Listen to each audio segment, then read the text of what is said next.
نحمده ونصلي ونسلم على رسوله الكريم أما بعد فأعوذ بالله من الشيطان الرجيم بسم الله الرحمن الرحيم وما أرسلناك إلا رحمة للعالمين صدق الله مولانا العظيم رب اشرح لي صدري ويسر لي أمري واحلل عقدة من لساني يفقهوا قولي اللهم صل على محمد وعلى آل محمد كما صليت على إبراهيم وعلى آل إبراهيم إنك حميد مجيد اللهم بارك على محمد وعلى آل محمد كما باركت على إبراهيم وعلى آل إبراهيم إنك حميد مجيد رسول اکرم صلی اللہ تعالی علیہ وسلم ساری کائنات کے لیے رحمت بنا کر بھیجے گئے ہیں۔ اللہ تبارک و تعالی نے ارشاد فرمایا وما ارسلناک الا رحمتا للعالمین کہ اے نبی ہم نے آپ کو سارے جہانوں والوں کے لیے رحمت بنا کر بھیجا ہے۔ حضرت صلی اللہ تعالی علیہ وسلم کا رحیم ہونا، نبی علیہ الصلوۃ والسلام کی رحمت وہ ساری کائنات پر، حضرت صلی اللہ تعالی علیہ وسلم کی رحمت انسانوں پر بھی ہے اور ملائکہ کے لیے بھی آپ رحمت ہے اور جانوروں کے لیے بھی آپ رحمت ہے، چرند پرند سب مخلوق کے لیے آپ رحمت ہے، یہاں تک کہ تمام انبیاء علیہ الصلوۃ والسلام کے لیے بھی۔ اور حضرت صلی اللہ تعالی علیہ وسلم کائنات کا مبدا بھی ہے اور کائنات کا منتہا بھی ہے۔ آپ علیہ الصلوۃ والسلام کے توسط ہی سے کائنات کو وجود بخشا گیا اور حضرت صلی اللہ تعالی علیہ وسلم کی رحمت ہی کے نتیجے میں کائنات کو بقا بھی حاصل ہے۔ حضرت آدم علیہ الصلوۃ والسلام کو اللہ تبارک و تعالی نے جب پیدا فرمایا اور پھر آدم علیہ الصلوۃ والسلام کو حکم ہوا کہ اس درخت کے قریب نہ جانا، آدم علیہ الصلوۃ والسلام سے جب وہ لغزش ہوئی اور وہ درخت کو انہوں نے جب کھا لیا تو اللہ تبارک و تعالی کی طرف سے ناراضگی کا جب اظہار ہوا تو ارشاد فرمایا کہ اللہ فتلقى آدم من ربه کلمات فتاب علیہ، اللہ پاک نے حضرت آدم علیہ الصلوۃ والسلام کو کچھ کلمات عطا فرمائے اور ان کلمات کے ذریعے سے اللہ تبارک تعالی سے معذرت اور اللہ پاک کی طرف رجوع فرمایا اور اللہ پاک نے ان کی معذرت کو، ان کی توبہ کو، ان کے رجوع کو، ان کے استغفار کو قبول فرمایا۔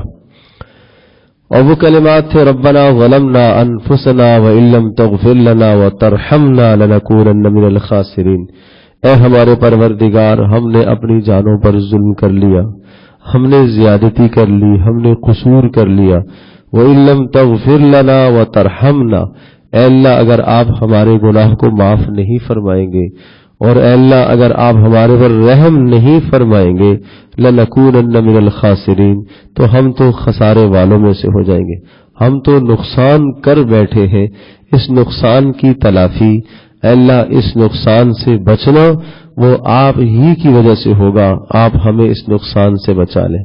ہم بھی اپنی دعاؤں میں اس دعا کو پڑھتے ہیں ربنا ظلمنا انفسنا وان لم تغفر لنا وترحمنا لنکونن من الخاسرین۔ تو ان کلمات کی بدولت اللہ پاک نے حضرت آدم علیہ الصلوۃ والسلام کی طرف رجوع فرمایا اور ان کی توبہ کو قبول فرمایا۔ پھر حضرت آدم علیہ الصلوۃ والسلام نے جب سجدے سے سر اٹھایا تو آدم علیہ الصلوۃ والسلام نے عرش پر دیکھا کہ وہاں لا الہ الا اللہ محمد رسول اللہ لکھا ہوا تھا۔ تو آدم علیہ الصلوۃ والسلام نے یہ ارشاد فرمایا کہ اللہ یہ جو نام لکھا ہوا ہے اس محمد کے واسطے سے اے اللہ آپ میری توبہ کو، میری معذرت کو قبول فرما لیں۔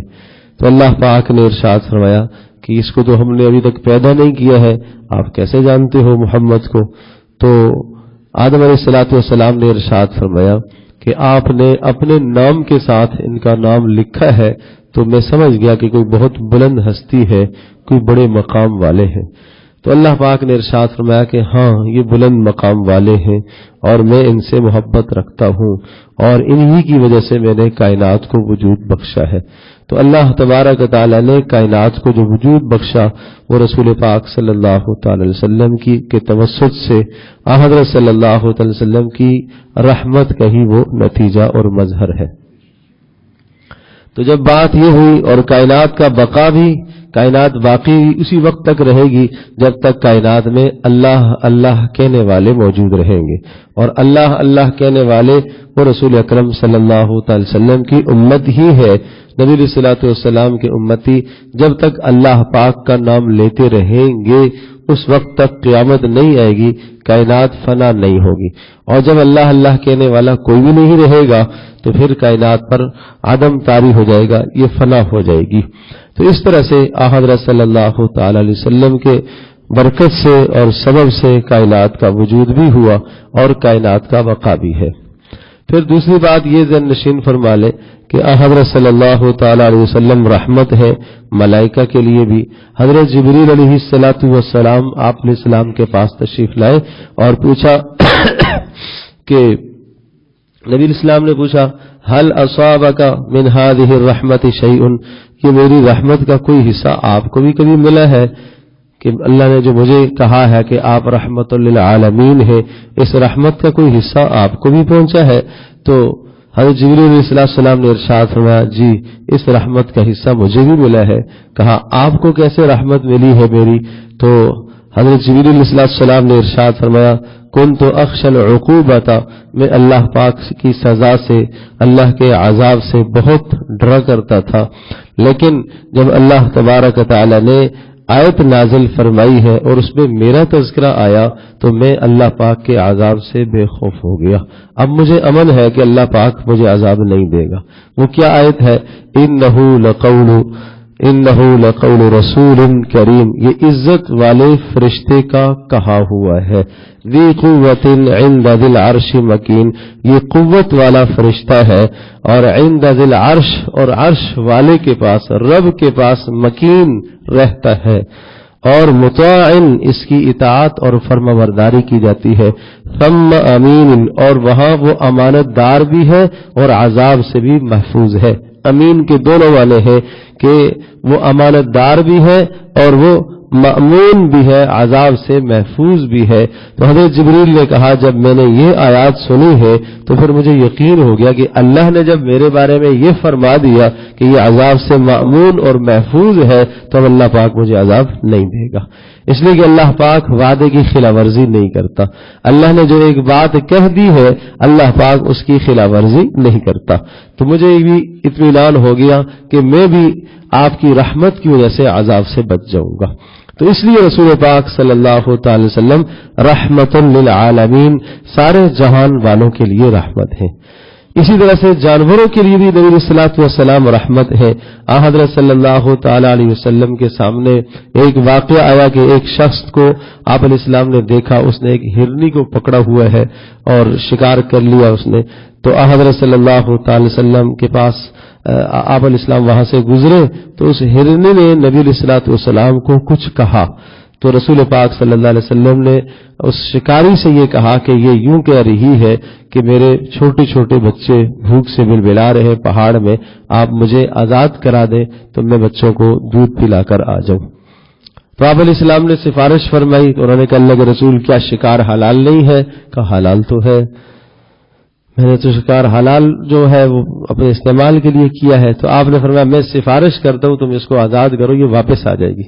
تو آپ علیہ السلام نے اس سے پوچھا کہ تم واپس آ جاؤ گی، وعدہ کرتی ہو؟ تو اس نے کہا میں واپس آؤں گی، میں وعدہ کرتی ہوں۔ چنانچہ آپ علیہ السلام کی سفارش پر اس مالک نے اسے آزاد کیا، وہ دوڑتی ہوئی گئی اور دودھ پلا کر پھر واپس اسی جگہ پر آ گئی جہاں رسول پاک صلی اللہ علیہ وسلم نے اسے آنے کا کہا تھا۔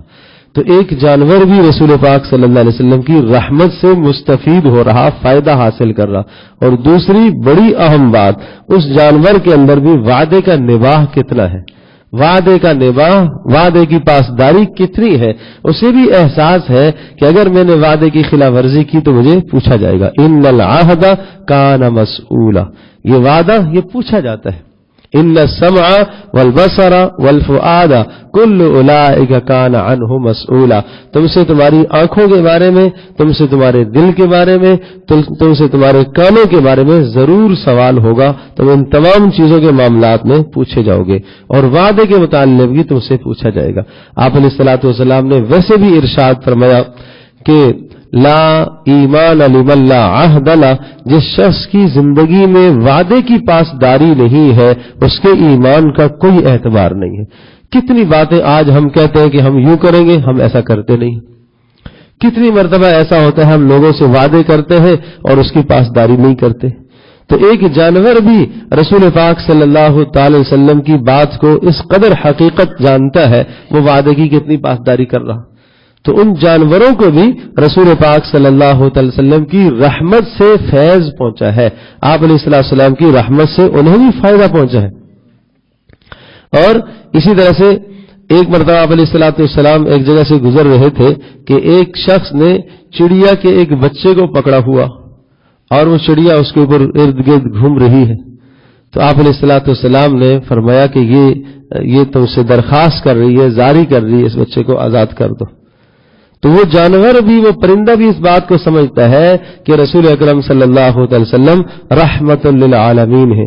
آپ علیہ السلام نے حج کے موقع پر اونٹوں کو ذبح فرمایا، اور ایک موقع پر آپ علیہ السلام نے 100 اونٹ ذبح کروائے، اور کوئی 60 کے لگ بھگ تو آپ نے اپنے ہاتھوں سے ذبح کیے. صحابہ کہتے ہیں ہم دیکھ رہے تھے کہ ہر اونٹ خود آگے بڑھ رہا تھا، حالانکہ اسے پتہ ہے موت ہے اور خنجر ہے سامنے، اور میرے گردن میں خنجر کھونپ دیا جائے گا، نحر کیا جائے گا. لیکن رسول پاک صلی اللہ علیہ وسلم رحمت للعالمین ہے، اور حضرت صلی اللہ علیہ وسلم کے قدموں میں وہ اونٹ بھی قربان ہونے کو اپنی سعادت سمجھتا تھا. ہاں، وہ اپنی موت کو نبی صلی اللہ علیہ وسلم کی قدموں میں آ کر موت اور مرنا وہ سعادت سمجھتا تھا. آج نبی پاک صلی اللہ علیہ وسلم کی قدر و منزلت ہم نہیں پہچانتے. اللہ اکبر. قاضی عیاض رحمۃ اللہ علیہ کی کتاب الشفا میں بڑے عجیب انداز سے انہوں نے نبی صلی اللہ علیہ وسلم کی سیرت کو بیان فرمایا. وہ فرماتے ہیں اللہ پاک نے نبی صلی اللہ علیہ وسلم کو قرآن مجید میں عفا اللہ عنک لما اذنت لهم اتنے پیارے انداز سے ایک بات پر اللہ پاک نے، یوں سمجھے کہ اللہ تبارک و تعالی ایک بات پر سمجھانا چاہ رہا ہے کہ آپ کو ایسا نہیں کرنا چاہیے تھا، لیکن انداز اللہ نے ایسا اختیار فرمایا عفا اللہ عنک. پہلے یہ کہا اللہ پاک نے آپ کو معاف کر دیا ہے، لیکن یہ بتاؤ آپ نے یہ کیوں کیا؟ کوئی باپ اپنے بیٹے سے اگر کسی غلطی پر اور کسی قصور پر تربیت کرتا ہے اور یہ کہتا ہے کہ بیٹا تو نے یہ کیوں کیا، ڈانٹتا ہے، پھر بیٹا معذرت کرے اور پھر باپ کہے اچھا جاؤ میں نے تمہیں معاف کر دیا. یہاں معذرت کی نوبت ہی نہیں آئی ہے، پہلے کہا عفا اللہ عنک، اللہ نے آپ کو معاف کر دیا، اللہ نے آپ کو معاف کر دیا. لما اذنت لهم، اچھا آپ نے ان کو اجازت کیوں دی؟ یہ غزوہ تبوک میں جو منافق آتے تھے اور انہوں نے کسی نے آ کے کہا ہمارے گھر بھی پیچھے کوئی ہے نہیں، اور کسی نے کہا میرا یہ عذر ہے، کسی نے کہا میرا یہ عذر، جو عذر کرتا گیا آپ کا ٹھیک ہے جی ٹھیک ہے جی ٹھیک. نبی علیہ الصلوۃ والسلام کی مبارک زبان پر لا تو نہیں آتا تھا. لا مانا نہیں آتی تھی. اللہ اکبر. صحابہ کہتے ہیں تشہد کلمہ شہادت کے علاوہ حضرت صلی اللہ علیہ وسلم کی زبان مبارک سے ہم نے لا نہیں سنا ہے، کبھی بھی نہیں سمجھے. کلمہ لا الہ الا اللہ کا معنی ہے اللہ کے سوا کوئی عبادت کے لائق نہیں. یہ نہیں تو سنیں گے ہی. اشہد اللہ الہ الا اللہ، میں اس بات کی شہادت اور گواہی دیتا ہوں کہ اللہ کے سوا کوئی عبادت کے لائق نہیں. یہ نہیں تو آپ علیہ السلام کی زبان سے سنیں گے، یہ لا کا ترجمہ ہے نہیں. اس کے علاوہ آپ علیہ السلام کی زبان پر ہم نے لا نہیں سنا. کتنے بڑے اخلاق تھے.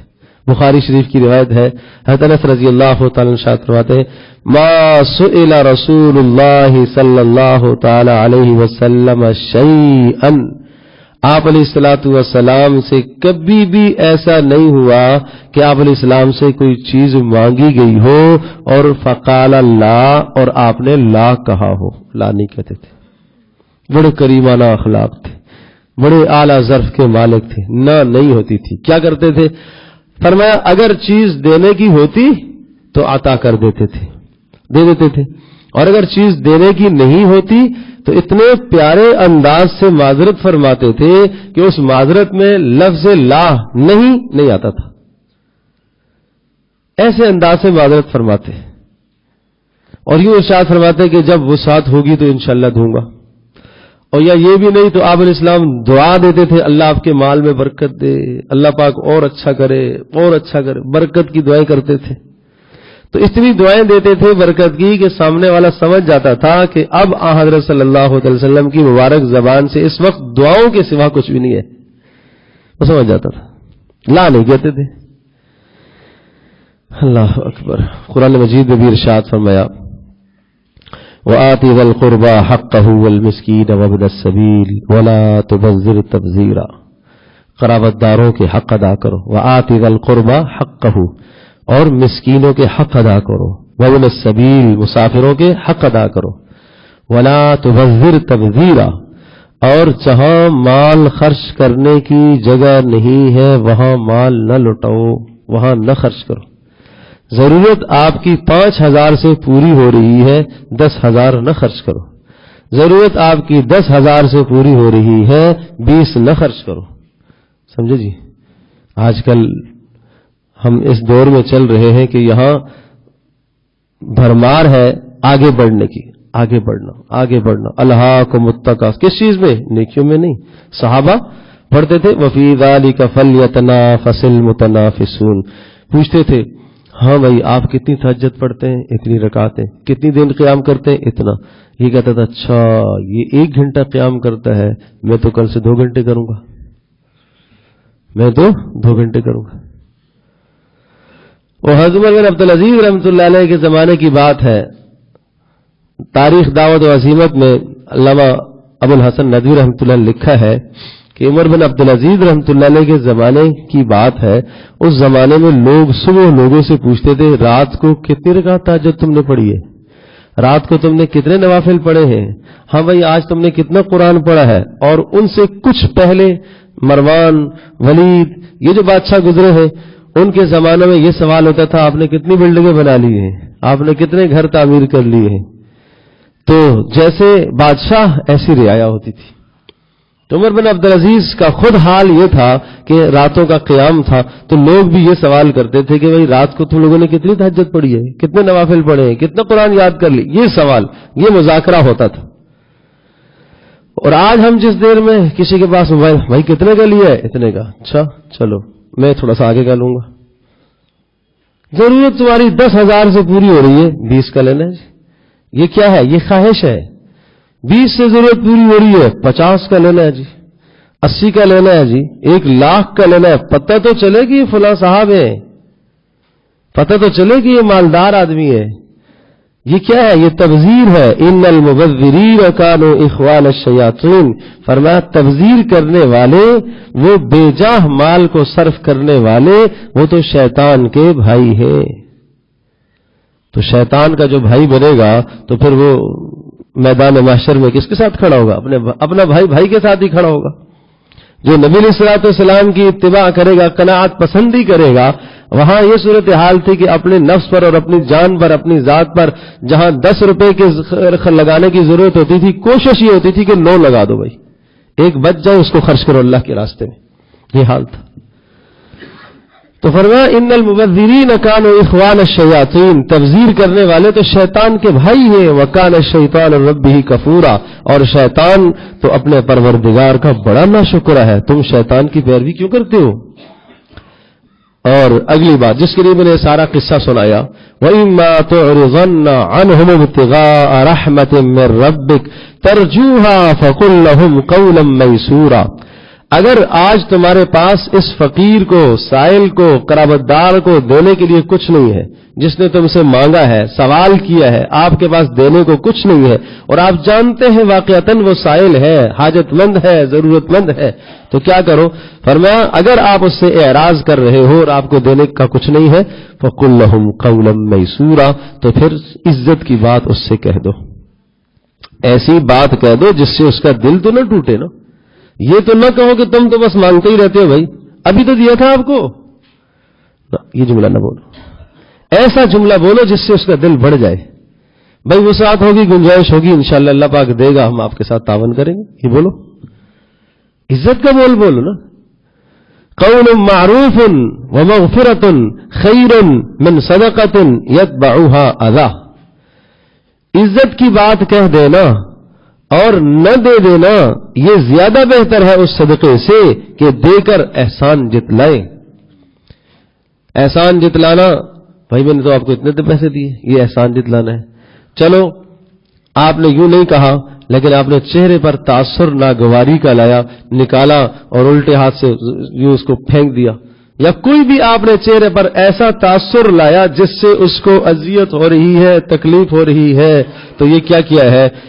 قرآن کہتا ہے اس سے زیادہ بہتر تھا کہ آپ نہ دیتے اور آپ عزت کی بات کہہ دیتے کہ بھائی میرے پاس دینے کو کچھ نہیں ہے.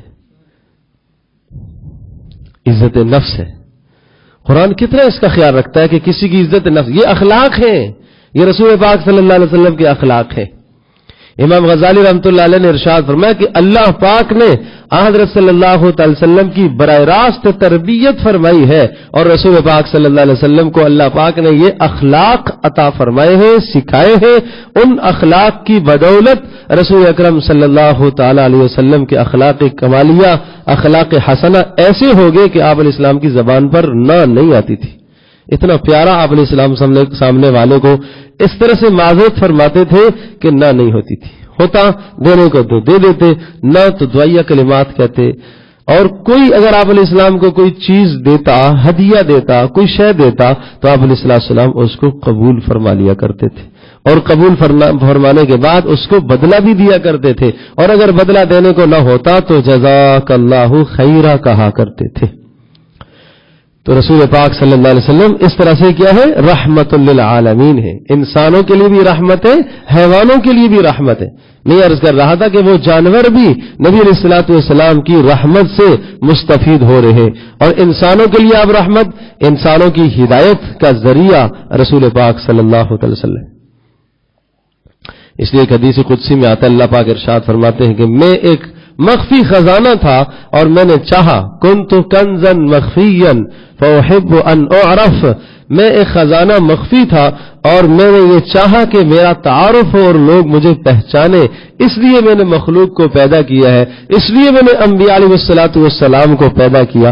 انبیاء علیہ الصلوۃ والسلام نے آ کر میرا تعارف کرایا، اور رسول پاک صلی اللہ علیہ وسلم نے اپنے رب کا تعارف کرایا. تو حضرت صلی اللہ علیہ وسلم رحمت للعالمین ہے. اب نبی علیہ الصلوۃ والسلام کی بعثت سے پہلے آپ علیہ السلام ابھی نبی بن کر نہیں آئے تھے، نبی مبعوث نہیں ہوئے تھے. آپ علیہ السلام جس ماحول اور معاشرے میں آپ نے آنکھ کھولی، حضرت صلی اللہ علیہ وسلم کی ولادت باسعادت جس ماحول اور معاشرے میں ہوئی، قتل و غارت، ظلم، زیادتی، دنیا کی ہر برائی، دنیا کا ہر گناہ اس ماحول اور معاشرے میں موجود تھا. اور اندھیرا ہی اندھیرا، اندھیرا ہی اندھیرا، کوئی نور کی کرن کس طرف نظر نہیں آتی تھی، کوئی روشنی کی کرن نظر نہیں آتی تھی. خود بیت اللہ جو روشنیوں کا مرکز تھا وہ اس وقت ظلمت کدہ بن گیا تھا، اور وہاں بت ہی بت بھرے ہوئے تھے، جس کو ابراہیم علیہ الصلوۃ والسلام نے اور اسماعیل علیہ الصلوۃ والسلام نے تعمیر فرمایا تھا. اور تعمیر کرتے وقت اللہ پاک سے یہ مانگا تھا کہ اللہ اس جگہ پر ایک اپنا رسول بھیج. تو حضرت صلی اللہ علیہ وسلم اس زمانے میں مبعوث. سب سے پہلا کام آپ نے کیا یہ آپ علیہ السلام کی رحمت کا ایک پہلا مظہر، ایک نشانی بتاتا ہوں. پہلا کام آپ نے کیا آپ نے توحید کا سبق سکھایا لوگوں کو. کیا مطلب؟ آپ علیہ السلام کی نبوت سے پہلے کیا حال تھا؟ لوگ ایک نہیں ہزاروں خدا مانتے تھے. پتھروں کو خدا مان رہے، درختوں کو خدا مان رہے ہیں، سورج کو رب مان رہے، چاند کو رب مان رہے، آگ کو رب مان رہے، جنوں کو رب مان رہے ہیں، پتہ نہیں کس کس چیز کو انہوں نے رب بنایا ہوا تھا۔ کوئی اچھا پتھر مل جاتا اس کو گھڑ لیتے، یہ رب ہے جی۔ تو وہاں پر الہہ کا، معبودوں کا تصور اتنا تھا کہ ہر قبیلے کا، لات ایک قبیلے کا بت، یہ ان کا رب ہے، عزا ایک الگ قبیلے کا، منات ایک الگ قبیلے کا، یہ ہر قبیلے کے یہ الگ الگ بت تھے۔ صفا مروہ پر نصب تھے، الگ بت تھے جو قبائل کے، اور وہ آ کے ان کو پوجا کرتے تھے۔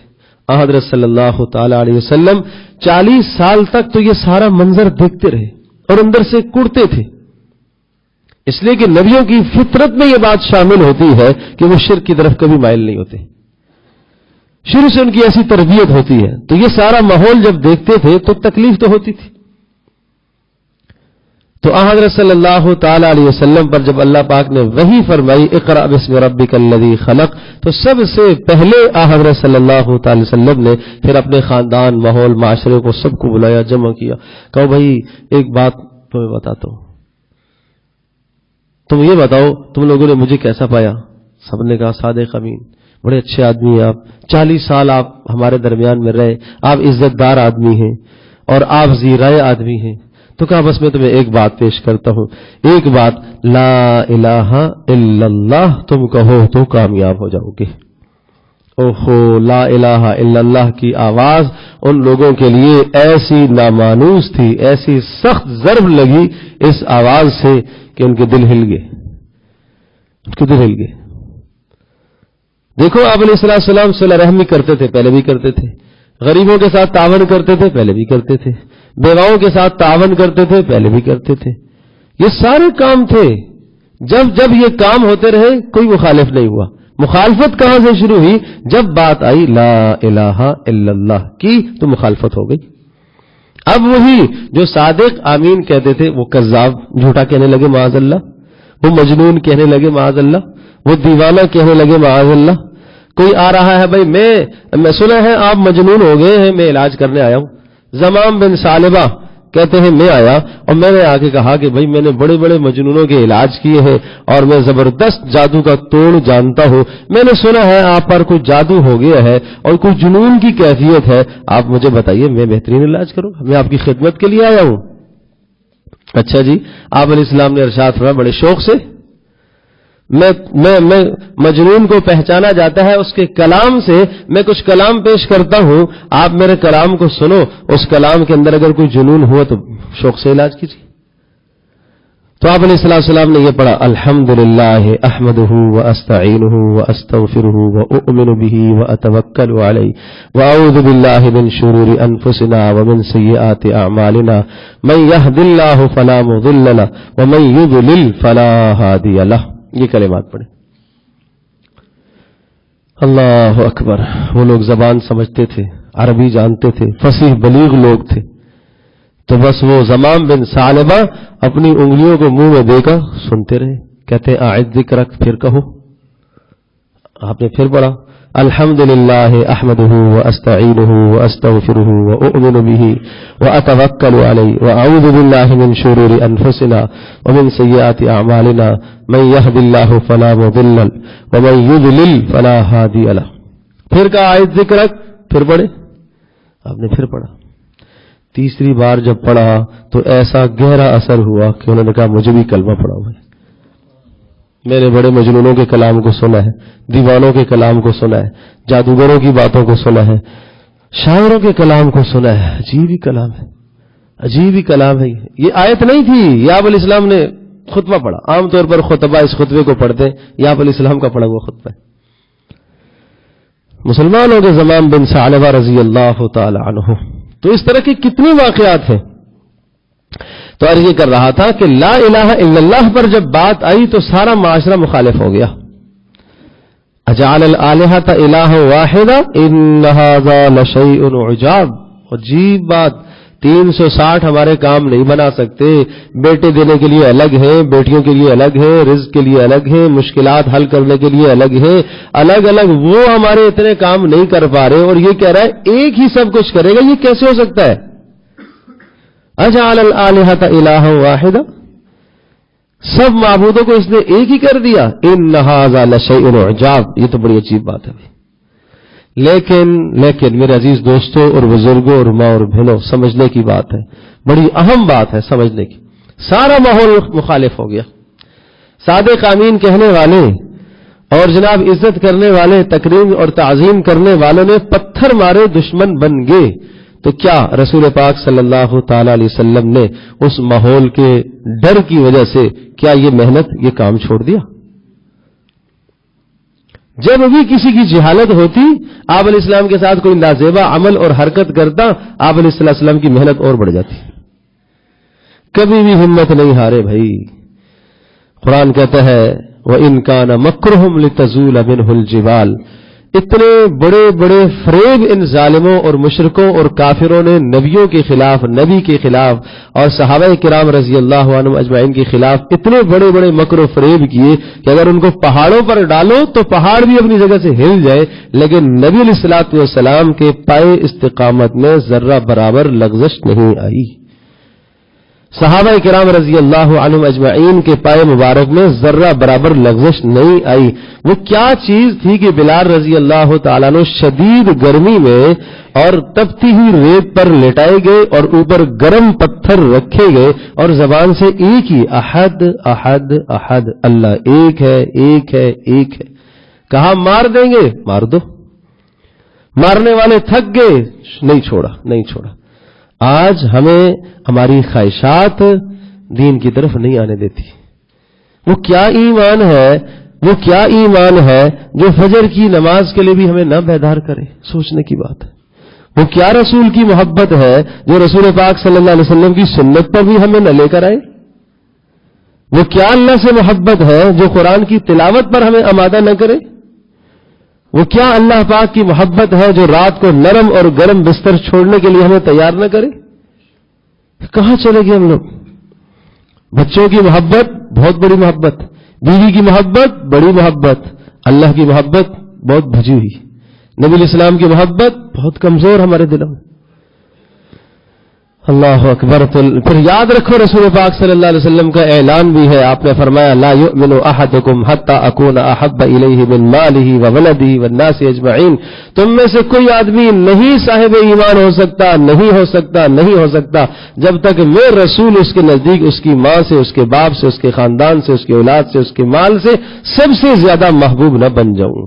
حتیٰ کہ النبی اولا بالمؤمنین، تمہاری جان سے زیادہ تمہارا نبی تمہیں محبوب ہونا چاہیے، تب تو ایمان معتبر ہے. لا یؤمن احدکم حتی یکون ہواہ تبعا لما جئت بہ. اس وقت تک تمہارا ایمان معتبر نہیں ہے جب تک تمہاری ساری خواہشات نبی کے دین کے تابع نہ ہو جائیں جو رسول پاک صلی اللہ علیہ وسلم لے کے آئے. تمہارے جذبات کہاں ہیں؟ تمہارے احساسات کہاں ہیں؟ تمہاری محبتیں کہاں ہیں؟ آج تمہاری نفرتیں کہاں ہیں؟ اگر نفرتیں رسول پاک صلی اللہ علیہ وسلم کے دین کے تابع ہیں، اگر محبتیں دین کے تابع ہیں، اگر سارے کے سارے زندگی کے نظام حضرت صلی اللہ علیہ وسلم کی زندگی کے تابع ہیں، تو پھر تمہارا ایمان ہے کامل، اور پھر اس ایمان پر اللہ پاک تمہیں نجات عطا کرے گا، ورنہ کوئی نجات کا وعدہ نہیں ہے. سوچنے کی بات ہے. تو حضرت صلی اللہ علیہ وسلم نے پہلی محنت یہ فرمائی ہے اجعل الالہۃ الہا واحدا. سب معبودوں کا تصور مٹایا، ایک معبود رب حق کا تصور دیا. وَإِلَٰهُكُمْ إِلَٰهٌ وَاحِدٌ. ایک ہی تمہارا رب ہے، ایک ہی رب ہے. لا الہ الا هو الرحمن الرحیم. اس کے سوا کوئی بندگی کے لائق نہیں ہے. اچھا پھر ہمارے اتنے کام کیسے ہوں گے؟ کہا الرحمن الرحیم. وہ بڑا مہربان ہے، وہ تمہاری مرادوں کو بھی پورا کرے گا، بیٹے بھی عطا کرے گا، بیٹیاں بھی عطا کرے گا، مشکلات سے بھی نکالے گا، روزی کے مسائل بھی وہی حل کرے گا، پریشانیاں اور غم بھی وہی تمہیں دور کرے گا. وَهُوَ الَّذِي أَضْحَكَ وَأَبْكَى. وہی ہنساتا بھی ہے، وہی رلاتا بھی ہے. أَمَاتَ وَأَحْيَا. وہ موت بھی دیتا ہے، وہ زندہ بھی کرتا ہے. خَلَقَ الزَّوْجَيْنِ وَالذَّكَرَ وَالْأُنثَى. وہ دونوں کو پیدا بھی وہی کرتا ہے، مذکر مؤنث کو پیدا بھی وہی کرتا ہے. وَأَنَّهُ أَغْنَى وَأَقْنَى. وہ سب کو مالداری بھی دیتا ہے، فقر بھی وہی لاتا ہے. وَأَنَّهُ هُوَ رَبُّ الشِّعْرَى. اور وہ آسمانوں کا بھی مالک ہے، ستاروں کا بھی رب وہی ہے. وَأَنَّهُ أَهْلَكَ عَادًا الاولی، اور بڑی بڑی قومیں سرکش اسی نے ہلاک کی ہیں، اسی نے تباہ اور برباد کی ہیں۔ حضرت صلی اللہ علیہ وسلم نے یہ رب کا تصور دیا، یہ پہلا سبق تھا آپ علیہ الصلوۃ والسلام کا، یہ پہلا سبق۔ تو جب لوگ اس سبق پر آئے تو جن کے مقدر میں اللہ نے ہدایت لکھی تھی جڑتے گئے، اور پھر جڑنے کے بعد جو پسے بیچارے کے مت پوچھو، جو ظلم کا شکار ہوئے کہ مت پوچھو، حتیٰ کہ خود رسول پاک صلی اللہ علیہ وسلم کو بھی سننی پڑی، آپ علیہ السلام کو بھی مصائب سہنی پڑی۔ حضرت بکر صدیق رضی اللہ تعالیٰ عنہ اور خود نبی علیہ السلام، آپ علیہ الصلوۃ والسلام اتنے بلند مقام ہونے کے باوجود بھی آپ کو بھی اس کلمے کی وجہ سے، لا الہ الا اللہ، جو پہلا سبق آپ نے توحید کا دیا ہے، اس سبق کی وجہ سے آپ علیہ الصلوۃ والسلام پر بھی سخت مصائب آئے، قوموں نے مارا، پتھر برسائے۔ ابو بکر صدیق رضی اللہ تعالی عنہ اوپر لیٹ گئے بچانے کے لیے، اور ابو بکر صدیق رضی اللہ تعالی لہو لہان ہو گئے، اٹھائے گئے، گھر لے جائے گئے۔ ماں ابھی مسلمان نہیں ہوئی تھی، تو جب ہوش آیا تو ماں نے کچھ کھانے کو پیش کیا، کہا نہیں مجھے یہ بتاؤ نبی پاک صلی اللہ علیہ وسلم کا کیا حال ہے؟ کہا وہ خیریت سے، کیا اس وقت تک نہیں کھاؤں گا جب تک اس مبارک چہرے انور کی زیارت نہیں کروں گا، اس وقت تک نہیں کھاؤں گا۔ حضرت صلی اللہ علیہ وسلم کی خدمت میں لائے گئے، زیارت فرمائی، اور پھر دل ٹھنڈا ہوا، پھر کھایا۔ پھر نبی علیہ السلام نے والدہ محترمہ کے لیے دعا کی، ابوبکر صدیق رضی اللہ عنہ کی والدہ کے لیے، وہ بھی مسلمان ہو گئی تھی۔ اللہ اکبر۔ تو اتنے مصائب تھے۔ تو یہ پہلا سبق تھا۔ دوسرا سبق رسول پاک صلی اللہ علیہ وسلم نے یہ دیا، حضرت صلی اللہ علیہ وسلم نے وحدت انسانی کا تصور دیا کہ سب کے سب انسان ایک ہیں۔ وہ سب تصورات آپ نے مٹائے، اونچ نیچ کے تصوروں کو آپ نے ختم فرمایا۔ کوئی سید ہے جی، کوئی قریشی ہے جی، کوئی جناب فاروقی ہے جی، کوئی صدیقی ہے جی، کوئی مرزا ہے جی، کوئی فلاں ہے، کوئی فلاں ہے، کوئی، سب ختم، سب ختم۔ اللہ اکبر۔ اس ماحول اور معاشرے میں سب سے عزت والا خاندان رسول پاک صلی اللہ علیہ وسلم کا خاندان تھا، قریش۔ اور پھر قریش کی کئی شاخیں تھیں، پھر قریش میں بنو ہاشم سب سے زیادہ عزت والے، تکریم والے سمجھے جاتے تھے۔ اللہ پاک نے رسول پاک صلی اللہ علیہ وسلم کو اس خاندان سے اٹھایا، اور اس کے باوجود حضرت صلی اللہ تعالی علیہ وسلم نے جب شادیاں فرمائی ہیں تو آپ علیہ السلام نے اپنے خاندان سے بھی فرمائی اور باہر سے بھی فرمائی۔ آپ نے اس تصور کو ختم فرمایا ہے۔ عائشہ رضی اللہ تعالی عنہا، حفصہ رضی اللہ تعالی، یہ کون ہیں؟ یہ قریشیہ ہیں، یہ خاندان سے ہیں۔ پھر آپ علیہ السلام اپنے خاندان سے باہر نکلے، محمونہ ہلالیہ یہ خاندان سے باہر ہے۔ پھر آپ علیہ السلام عرب سے باہر نکلے، صفیہ سے آپ کا نکاح ہے، یہ یہودی کی بیٹی ہے، مخالف لوگ ہیں، دشمن لوگ ہیں۔ پھر اپنے خاندان سے باہر ہے تو قریش، لیکن اپنی شاخ سے باہر، وہاں سے آپ علیہ السلام نے نکاح فرمائے۔ تو یہ سارے تصورات، یہ بت توڑے آپ علیہ السلام جانتے تھے کہ میری امت ان چیزوں میں پڑھ کر اپنے مقصد اصلی کو کھو بیٹھے گی۔ آج جب تک جناب خاندان کا رشتہ، جب تک سید کو سید نہیں ملے گا تو وہ رشتہ نہ دے نہ لے، یہ غلط ہے۔ آپ علیہ السلام نے تصور کو ختم فرمایا۔ ادھر حضرت بلال رضی اللہ تعالی عنہ، وہ جناب حبشی ہے، رنگ کے کالے ہیں، نسل کے غلام ہیں، آپ علیہ السلام نے سینے سے لگایا۔ ابوبکر صدیق کہہ رہے سیدنا بلال، ہمارے سردار بلال ہے، ہمارے سردار بلال ہے۔ اللہ اکبر۔ سلمان رضی اللہ تعالی روم سے آئے ہوئے آدمی ہے، اور جناب انصار نے کہا یہ ہماری طرف ہوں گے، مہاجرین نے کہا ہماری طرف ہوں گے، غزوہ خندق نے آپ نے فرمایا سلمان و منا من اہل بیت، یہ تو ہمارے خاندان کا آدمی ہے، یہ اہل بیت ہے۔ آپ نے وہ سارے تصورات ختم فرمائے۔ کہا کسی عربی کو اجمی پر، کسی کالے کو گورے پر، کسی سفید کو دوسرے پر، کسی جناب فقیر کو غنی پر کوئی فضیلت نہیں ہے الا بتقوی اللہ، بس اللہ کے ڈر کی وجہ سے فضیلت ہوگی۔ ان اکرمکم عند اللہ اتقاکم، عزت مند اللہ کے یہاں وہ ہے جو متقی ہے۔ انا خلقناکم من ذکر وانثی وجعلناکم شعوبا وقبائل لتعارفوا، یہ قبیلے بنائے ہیں تعارف اور پہچان کے لیے، یہ برتری کے معیار نہیں ہے بھائی، یہ برتری کے معیار نہیں ہے، یہ فوقیت کے معیار نہیں ہے، یہ صرف تعارف کے لیے ہے، یہ تعارف ہے۔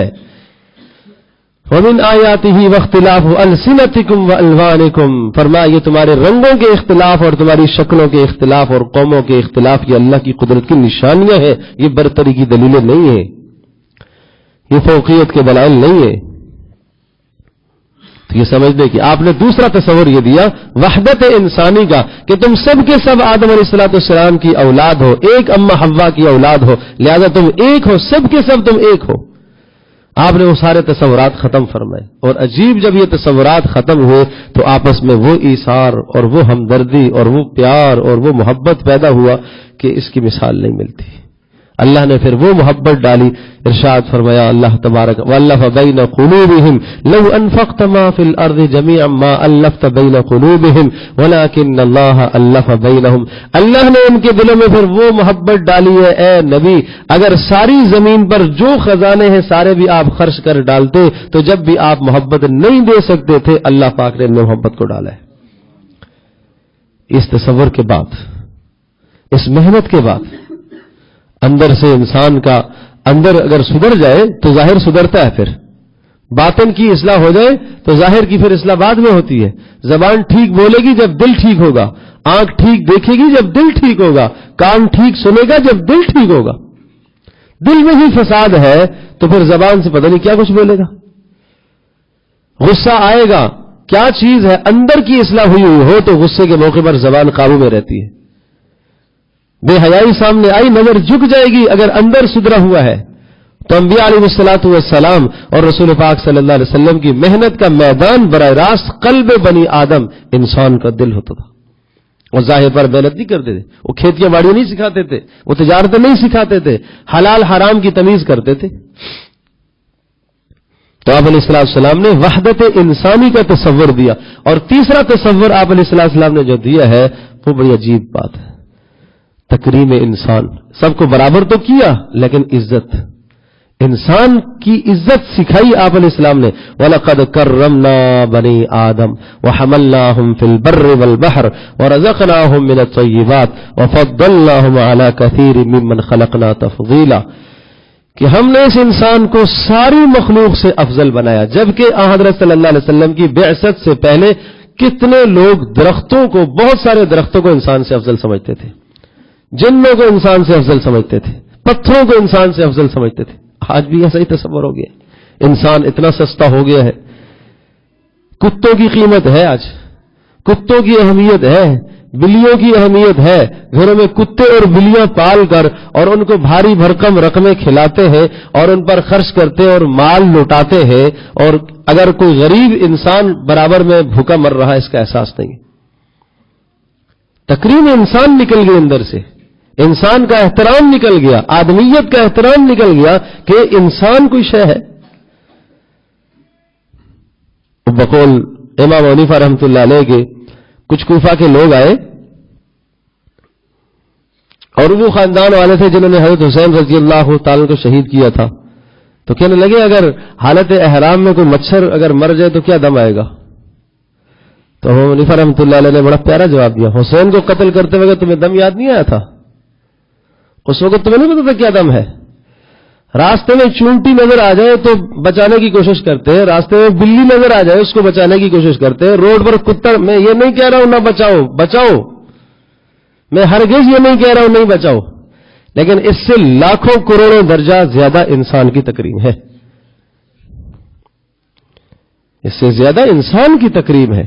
تمہاری ٹریفک سے، تمہاری گاڑی چلانے سے کوئی ایسا عمل نہ ہو جس سے کسی انسان کو اذیت ہو۔ یہ روڈوں پر دیکھو کبھی کبھی جوان موٹر سائیکل چلاتے ہیں، کس طرح بےہودہ طریقے سے چلاتے ہیں، وہ کیا ہے؟ یہ انسانیت کا احساس ہی نہیں ہے کہ کوئی مریض ہے، کسی کے گھر کے پاس سے گلی سے ہم گزر رہے ہیں اور اس کا سلنسر نکلا ہوا اور اس کا ایک شور اور ہنگامہ اور شرابہ، اسے نہیں احساس ہے رات کے 2 بجے ہے میں یہ حرکت کر رہا ہوں، کوئی مریض ہو؟ تقریب انسان نہیں ہے، انسانیت کی عزت اندر سے نکل گئی آج، اس لیے امت تباہ ہو گئی ہے، اس لیے آج قوم تباہ ہو رہی ہے، نسلوں کی نسلیں برباد ہو رہی ہیں، اس لیے غیروں کا تسلط آج آ گیا ہے۔ رسول پاک صلی اللہ علیہ وسلم نے تکریم انسان سکھایا. عجیب تکریم انسان. کیا انسان کی عزت آپ نے سکھائی ہے, اور وہ انسان کو, اس گرے ہوئے انسان کو, اور اس کو گھڑے سے نکالا اور بلند عرشوں تک رسول پاک صلی اللہ علیہ وسلم نے پہنچایا اور وہ عزت دی. آپ نے ارشاد فرمایا اللہ پاک قیامت کے دن پوچھے گا اے میرے بندے میں بیمار ہوا تھا تو بیمار پرسی کے لیے نہیں آیا؟ تو بندہ کہے گا یا اللہ تو احکم الحاکمین ہے, تو کیسے بیمار ہوتا ہے؟ اللہ کہے گا میرا فلاں بندہ بیمار ہوا تھا, اگر اس کی تو بیمار پرسی کرتا تو ایسا جیسا تو نے میری بیمار پرسی کی تھی. یہ انسان کی تکریم ہے, یہ انسان کی عزت سکھائی ہے. آج کون کسی کی بیمار پرسی کرنے جاتا ہے؟ میرے بندے میں نے تجھ سے کھانا مانگا تھا, میں نے تجھ سے پانی مانگا تھا. اللہ پوچھے گا میدان محشر میں اللہ تو پانی سے کھانے سے پاک ہے, منزہ ہے. اللہ فرمائے گا میرا فلاں بندہ اس نے تجھ سے کھانا طلب کیا تھا, پانی مانگا تھا, اسے تو پلاتا کھلاتا ایسا جیسا تو نے مجھے کھلایا ہے. تو اتنی تکریم دی اس انسان کو, اتنی عزت دی ہے کہ اس کے ساتھ نیکی کرنا, بھلائی کرنا ایسا جیسا کہ اللہ کے ساتھ بھلائی کرنا ہے. آپ نے فرمایا جس نے میرے کسی امتی کو خوش کیا اس نے مجھے خوش کیا, اور جس نے مجھے خوش کیا اس نے اللہ کو خوش کیا. اس میں کوئی قید نہیں ہے, اس میں کوئی شرط نہیں ہے کہ میرے کسی نیک کو خوش کیا, نہ کسی کو بھی خوش کیا, میرا امتی ہونا شرط ہے. تکریم سکھائی, وہ ایثار پیدا کیا, وہ جذبات حضرت صلی اللہ علیہ وسلم نے قربانی کے اندر پیدا فرمائے ہیں کہ صحابی اپنے گھر کے اندر جو ہے وہ کھانا, ایک فرد کا کھانا ہے, مہمان کو لے کے آگے ہے, رسول پاک صلی اللہ علیہ وسلم کا مہمان ہے. بیوی کو کہا تو بھی نہ کھانا, بچوں کو پہلے سے سلا دیا اور چراغ بجھانے کے بہانے اٹھے اور ٹھیک کرنے کے بہانے اسے بجھا دیا تاکہ مہمان ہمارا پیٹ بھر کر کھا لے. کیا ہی ایثار تھے, کیا ہی قربانیاں تھیں. میدان کے اندر ایک شخص اس کی جان بلب ہے, آخری وقت ہے, پانی طلب کیا ہے, پانی لینے والا پانی لے کر پیالہ قریب پہنچتا ہے, برابر سے آواز آتی ہے اسے پہلے پلا لو, تو وہ کہتا ہے اچھا اسے پلا لو بھائی. اس کے پاس لے کے جاتے ہیں, دوسرے سے آواز آتی ہے بھائی مجھے بھی پانی چاہیے, یہ دوسرا کہتا ہے بھائی پہلے اس کو پلا لو. اس وقت بھی ایثار, اس وقت بھی ترجیح ترجیح ترجیح, دوسرے کو ترجیح دینا. تو وہ بیچارہ تیسرے کے پاس گیا, پانی کا پیالہ لے کے دم توڑ چکے, واپس دوسرے کے پاس آیا دم توڑ چکے, پہلے کے پاس آیا وہ بھی دم توڑ چکے تھے. اس قربانی کی مثال ملتی ہے کئی تاریخ میں. یہ رسول پاک صلی اللہ علیہ وسلم کی محنت تھی. یہ آپ کا دین یہ ہمیں سکھاتا ہے کہ مسلمان کا احترام ایسا ہوا کرتا ہے, مسلمان کی تعظیم اس طرح سے ہوا کرتی ہے, مسلمان کی خاطر تواضع ایسے ہوا کرتی ہے. رسول پاک صلی اللہ تعالی علیہ وسلم رحمت للعالمین ہے, آپ سارے جہانوں کے لیے رحمت ہیں. تو آپ نے یہ تصور سمجھایا, ہمیں انسان کا احترام سکھایا. پھر چوتھا رسول پاک صلی اللہ علیہ وسلم نے جو سبق دیا ہے, حضرت صلی اللہ علیہ وسلم کی بعثت سے پہلے وہ مایوسی کی کیفیت چھائی ہوئی تھی کہ انسان, گزشتہ ادیان میں بھی یہی تھا کہ انسان گناہ کر لیتا ہے, اب گناہ تو گناہ ہو گیا, اب یہ نہیں بخشا جائے گا, اب یہ نہیں معاف ہوگا. آپ علیہ السلام نے اس مایوسی کی فضا کو ختم فرمایا, اور اللہ پاک نے رسول پاک صلی اللہ علیہ وسلم کی برکت سے وہ تسلیاں دی, یا عبادی الذین اسرفوا علی انفسہم لا تقنطوا من رحمت اللہ, میرے پیارے بندوں سے, میرے ان نافرمان بندوں سے, نافرمانوں سے, ان سے کہو کہ اللہ پاک کی رحمت سے مایوس نہ ہو. وہ مایوسی کا تصور آپ نے ختم فرمایا کہ نہیں, گناہ بڑے سے بڑا ہو جائے, کتنے سے کتنا ہو جائے, اللہ کی طرف پلٹے گا گناہ معاف ہو جائے گا, رجوع اللہ کی طرف کرے گا معاف ہو جائے گا. میں عجیب آپ کو بتاؤں, سورہ توبہ میں ایک آیت ہے, اللہ, اس آیت کو پڑھ کے عجیب کیفیت ہوتی ہے آدمی کی. التائبون العابدون الحامدون, نیکوکاروں کی فہرست. کس کی فہرست؟ نیک لوگوں کی. اللہ نے ایک فہرست گنوائی, 10 لوگ. تو آپ سمجھو, آپ نیکوکاروں کی, آپ سے کہا جائے نیک لوگوں کی ایک فہرست بناؤ جی. نیک لوگ کون کون ہیں؟ آپ کہیں گے عالم, آپ کہیں گے قاری, آپ کہیں گے نبی, آپ کہیں گے شہید, آپ کہیں گے اللہ کے راستے میں محنت کرنے والا. آپ کے نزدیک یہ نیک ہے؟ اللہ نے نیکوں کی فہرست جو گنوائی ہے, آغاز کہاں سے کیا؟ پہلا فرد جو نیکی کی بڑی فہرست اور سب سے بڑا ہے, سرخیل سردار, التائبون, گناہ کر کے توبہ کرنے والا. گناہ, تہجد گزار نہیں, نمازی نہیں, روزے دار نہیں, عالم نہیں, امر بالمعروف کرنے والا نہیں، نہی عن المنکر والا نہیں، التائبون گناہ کر کے توبہ کرنے والا. آغاز یہاں سے کیا ہے. وہ مایوسی کا جو خمار معاشرے پر تھا اس کو آپ نے ختم فرمایا.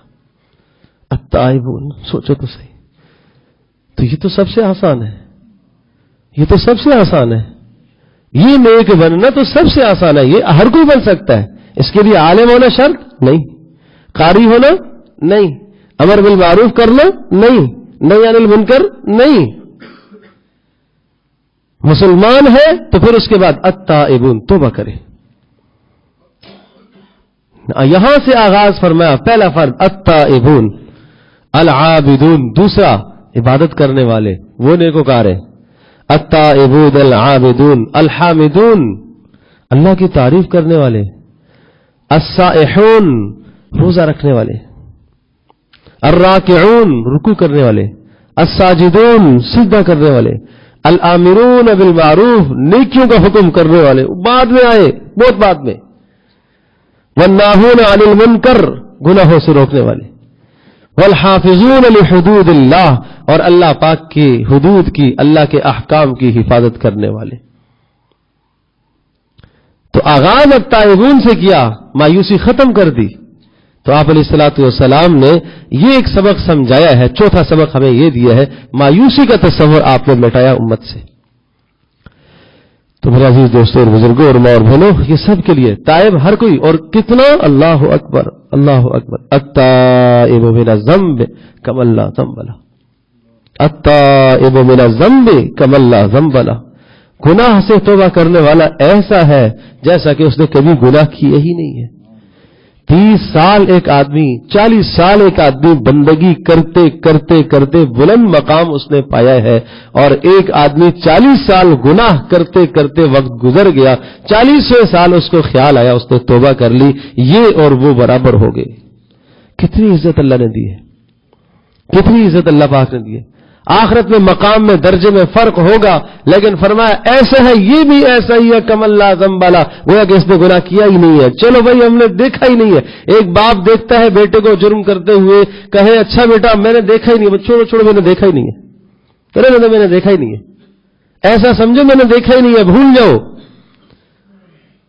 جہاں جہاں اس انسان کے گناہوں کے ریکارڈ ہوتے ہیں کرامن کاتبین کے پاس، حکم ہوتا ہے مٹا دو یہاں سے، اس نے توبہ جو کر لی ہے.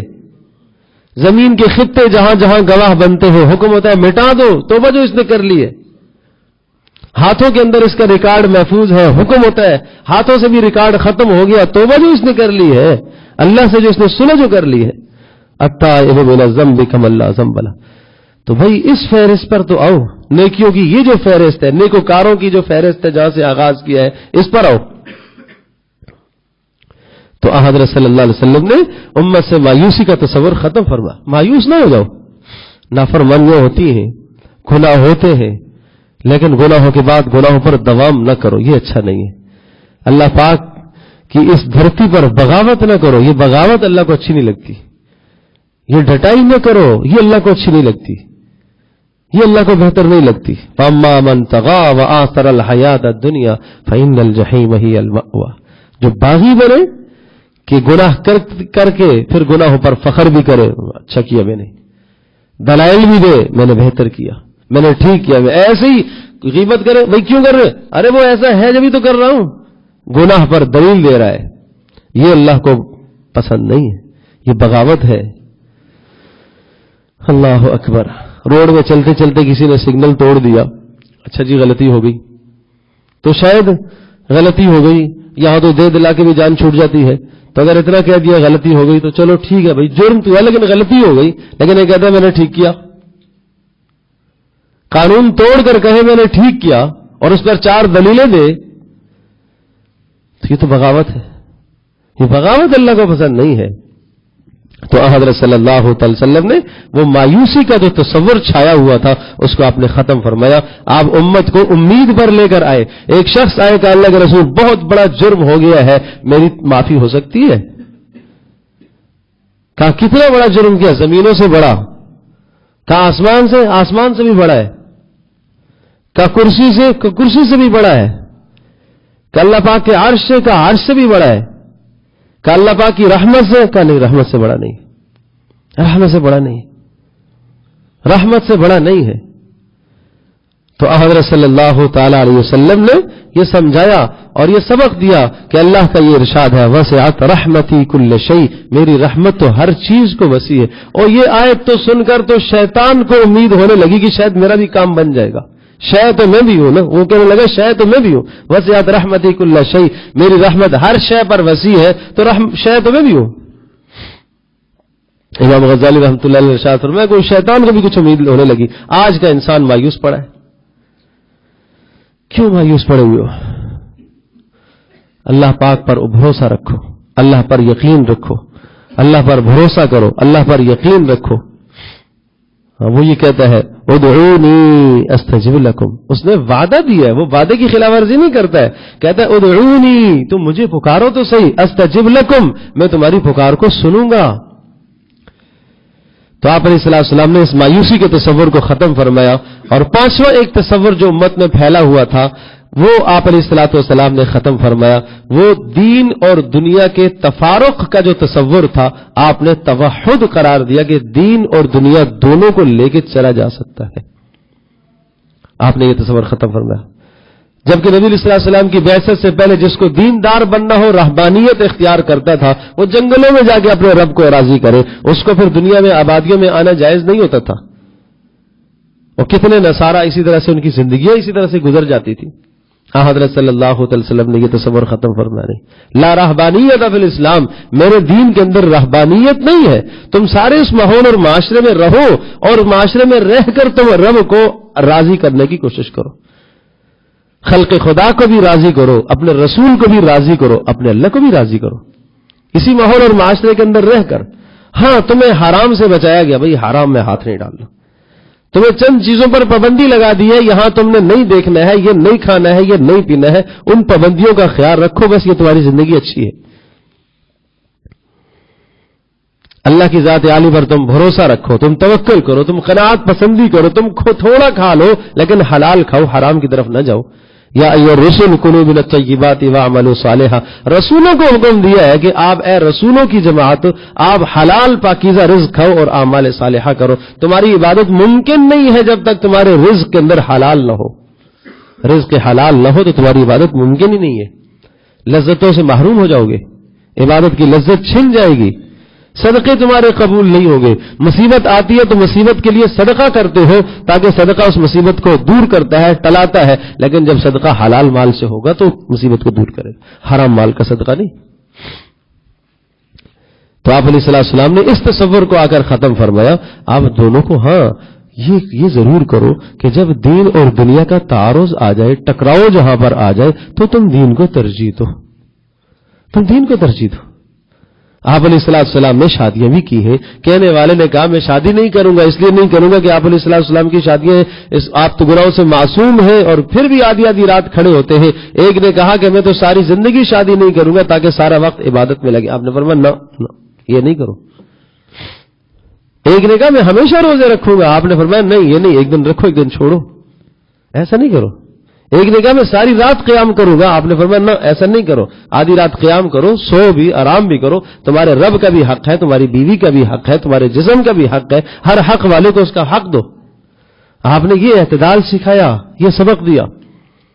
جہاں پابندیاں بتائی ہیں ان پابندیوں کی خیال رکھو۔ تو میرا عزیز دوستوں اور بزرگوں اور ماں اور بہنوں، ہم اپنی زندگی پر بہت بنظر غائر اور گہری نظر سے اپنی زندگی کو دیکھیں، سر سے لے کر پیر تک اپنی زندگی کو دیکھو، کون سی چیزیں رسول پاک صلی اللہ علیہ وسلم کی سنت کے خلاف ہے، ہٹاؤ ان کو۔ اب بات یہی آئی نا، جہاں بات آتی ہے کہ تقابل آ گیا دنیا اور آخرت کا، جہاں تقابل آ گیا نبی کی سنت کا اور غیروں کے طریقوں کا، تو اپنا ایمان کیا ہے؟ ایمان یہ ہونا چاہیے کہ نبی کے طریقے کو ترجیح دو، غیروں کو چھوڑ دو، یہ ایمان ہے۔ ناراض ہو جائے گا کوئی بات نہیں، ہونے دو، جہاں 4 6 20 ناراض ہے ایک اور ہو گیا، بھائی کچھ نہیں ہوتا اس سے۔ دنیا کی ناراضگی سے کیا ہوتا ہے؟ اللہ پاک نہ ناراض ہو جائے۔ مصعب بن عمیر رضی اللہ تعالی کلمہ لا الہ الا اللہ کہا، سب چھوٹ گیا۔ ایسی خوشبو استعمال کرنے والے تھے مکہ کے اندر کہ جس راستے سے گزرتے تھے لوگ جانتے تھے کہ مصعب یہاں سے گزر کے گئے، ایسی خوشبو مصعب کے علاوہ کوئی اور استعمال کر ہی نہیں سکتا، اتنی مہنگی خوشبو لگاتے تھے۔ اسلام قبول کیا، سب چھن گیا، 2 ٹاٹ اور بوریے پہن کے آپ الاسلام کی خدمت میں حاضر ہوئے، یہ سب کچھ چھوڑا۔ عباس رضی اللہ تعالیٰ عنہ، حمزہ رضی اللہ تعالیٰ، سب قربانیاں دی۔ حمزہ رضی اللہ تعالیٰ عنہ کتنے صاحب مال تھے، اور جب جنازہ دفن ہونے کا وقت آیا تو کفن اتنا مختصر کہ سر پر ڈالو تو پاؤں ننگے ہو جاتے ہیں اور پاؤں پر ڈالو تو سر ننگا ہو جاتا ہے، سوچو تو صحیح۔ لیکن کیا کہا جائے گا، اللہ پاک نے، جبریل آئے کہ اللہ پاک نے آسمانوں پر لکھ دیا کہ حمزہ تو اسد اللہ و اسد رسول ہی، کہ حمزہ اللہ اور اس کے رسول کا شیر ہے۔ موت کے بعد یہ لوگ ناکام نہیں ہوئے، یہ کامیاب ہوئے۔ مال نہیں تھا، کچھ بھی نہیں تھا۔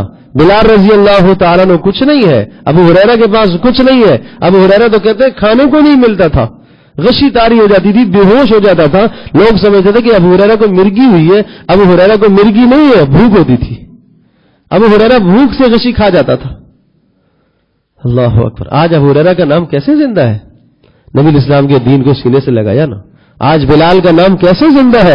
آپ نے ارشاد فرمایا بلال میں عرشوں پر گیا، معراج ہوئی تو آگے آگے چلنے کی آوازیں آئی تو میں نے پوچھا جبریل سے یہ کون ہے؟ کہا یہ بلال زمین پر چلتے ہیں، عرشوں پر اس کی آوازیں آتی ہیں۔ یہ اعمال ہے، یہ اعمال ہے۔ اللہ اکبر، اللہ اکبر۔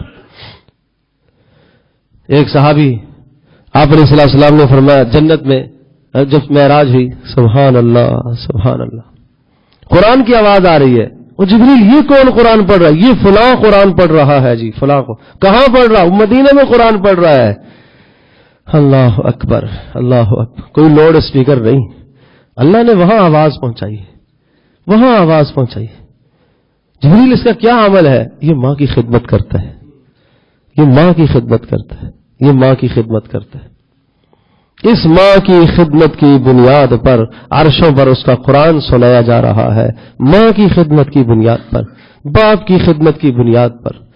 اوسط ابواب الجنہ، جنت کے دروازوں میں سے درمیانہ دروازہ ہے باپ، مرضی ہے تمہاری اس کو بند کرو یا کھولو اپنے لیے، مرضی ہے۔ آج ماں کا کیا مقام ہے؟ آج ماں ذلیل ہو رہی ہیں، آج باپ ذلیل ہو رہے ہیں، آج باپ ترستے ہیں بیٹے کے لیے، آج مائیں ترستی ہے کہ بیٹا میرے پاس کب تو آگے بیٹھے گا۔ آج باپ ترستا ہے کہ جب یہ سفید بال آئے کہ یہ جوان بیٹا اب میرے ساتھ تعاون کرنے والا ہو، مجھے اچھا بول تو بولے، کما کے نہیں دے سکتا، کھلا نہیں سکتا تو اچھا تو بولے۔ آج باپ اس اچھے بول کے سننے سے محروم ہے یار۔ آج ماں اپنی بیٹی سے اچھا بول سن نہیں سکتی۔ آج اس بیٹی کو آپ دیکھو تو اخلاق ہے، باہر بڑے اخلاق ہیں اس کے، کالج میں یونیورسٹی میں اس کے بڑے اخلاق ہیں، وہ بڑی خلیق سمجھی جاتی ہے، اور وہ جوان بڑا اخلاق والا سمجھا جاتا ہے۔ ماں کے ساتھ بدتمیز ہے، بہن کے ساتھ بدتمیز ہے، باپ کے ساتھ بدتمیز ہے۔ حضرت صلی اللہ علیہ وسلم نے یہ ہمیں نہیں سکھایا تھا۔ یہ سب غیروں کی روش پر ہم چلے گئے۔ یہ غیروں کی روش ہے کہ رشتے ناطے کوئی شے نہیں ہے، ہر آدمی خود مختار ہے، خود آزاد ہے، کوئی باپ ماں کی کوئی حیثیت نہیں ہے معاشرے میں۔ یہ سب یورپ کی نقالی ہے۔ رسول پاک صلی اللہ علیہ وسلم جو ہمیں دین دے کے گئے تھے اس میں ماؤں کی عزت تھی، اس میں باپ کی عزت آپ نے سمجھائی، بہنوں کی عزت آپ نے سمجھائی، بہنوں کی عزت سمجھائی ہے، بیٹیوں کی عزت سمجھائی ہے، بیویوں کی عزت سمجھائی ہے۔ بیویوں کی عزت کرو، لیکن بیویوں کی عزت کرنے کے بعد ماں باپ کی کہیں ناراضگی نہ ہو جائے، ایسا یہ خیال رکھنے کا ہے کہ بیویوں کی عزت میں تم ایسے پڑ جاؤ کہ ماں باپ کو بھول جاؤ، اور ماں باپ کی عزت میں کرتے کرتے ایسا نہ ہو کہ بیویوں کا حق ادا کرنا چھوڑ دو۔ اعتدال سکھایا آپ نے، قرابت داریوں کو حق بتایا آپ نے اسلام نے۔ اور اتنی قرابت داریاں قرآن میں، اتنی قرابت داریوں کا تذکرہ ہے، جہاں جہاں اللہ پاک توحید کا ذکر کرتا ہے اس کے بعد قرابت داری۔ وَإِذْ أَخَذْنَا مِيثَاقَ بَنِي إِسْرَائِيلَ لَا تَعْبُدُونَ إِلَّا اللَّهَ، ہم نے بنی اسرائیل کو یہ کہا تھا اللہ کے سوا کسی کی بندگی نہ کرنا۔ وَبِالْوَالِدَيْنِ إِحْسَانًا، اللہ اکبر، وَبِالْوَالِدَيْنِ إِحْسَانًا، ماں باپ کے ساتھ اس نے شروع کرنا۔ وَبِالْوَالِدَيْنِ إِحْسَانًا وَبِذِي الْقُرْبَى وَالْيَتَامَى وَالْمَسَاكِينِ، قرابت داروں کا حق ادا کرنا، مسکینوں کا حق ادا کرنا، پڑوسیوں کا حق ادا کرنا۔ سبحان اللہ۔ وَقَضَىٰ رَبُّكَ أَلَّا تَعْبُدُوا إِلَّا إِيَّاهُ وَبِالْوَالِدَيْنِ إِحْسَانًا، اور حکم دیا تیرے پروردگار نے کہ اللہ کے سوا کسی کی بندگی نہ کرنا اور ماں باپ کے ساتھ حسن سلوک کرنا۔ یہ احترام سکھایا. تو رسول پاک صلی اللہ تعالی علیہ وسلم نے یہ سمجھایا کہ تم اس ماحول اور معاشرے میں رہ کر بھی اللہ کو راضی کر سکتے ہو. تم باپ کی خدمت کر کے بھی اللہ کو راضی کر سکتے ہو, ماں کی خدمت کر کے بھی تم اللہ کو راضی کر سکتے ہو. تم نمازوں کی پابندی کرو, تم گناہوں سے اپنے آپ کو بچاؤ, نافرمانیوں سے بچاؤ, ماں باپ کی خدمت کرو جوان اولاد کے لیے. اس سے بڑا جنت کا اور کون سا سبب اور ذریعہ ہو سکتا ہے؟ کتنا پیارا عمل ہے جو روزانہ گھر کے اندر ہے. ایک مرتبہ جو زیارت کرے گا تو کہا ایک مقبول حج اور عمرے کا ثواب. صرف جا کے دیکھنا, کچھ خیر نہیں پوچھی, خیریت نہیں پوچھی, حال نہیں پوچھا, بس صرف دیکھ لیا. پوچھا اللہ کے رسول 2 بار؟ کہا 2 کا ملے گا. 3 بار؟ 3 کا ملے گا. کہا 100 بار؟ کہا 100 کا ملے گا. 100 کا ملے گا. 100 حج عمرے کا ثواب ملے گا. ہر شخص کو حج عمرہ کرنے کی شوق ہے, حج عمرہ میں جانے کا ہر ایک کو ہونا چاہیے, ایمان کا تقاضا ہے. لیکن جس کے ماں باپ زندہ ہے خوش نصیب ہے وہ. اور یہ نہیں کہ ماں باپ جناب بہت بزرگ متقی اور جنید بغدادی کی طرح نیک ہوں گے تو تب یہ ثواب. نہ نہ نہ نہ, کیسے تیسے بھی ہو, کیسے بھی ہو. اللہ اکبر. تو رسول پاک صلی اللہ علیہ وسلم کی رحمت کے طفیل یہ ساری باتیں ہمیں ملی ہیں. اللہ پاک ہم سب کے لیے سمجھنا عمل کرنا آسان فرمائے.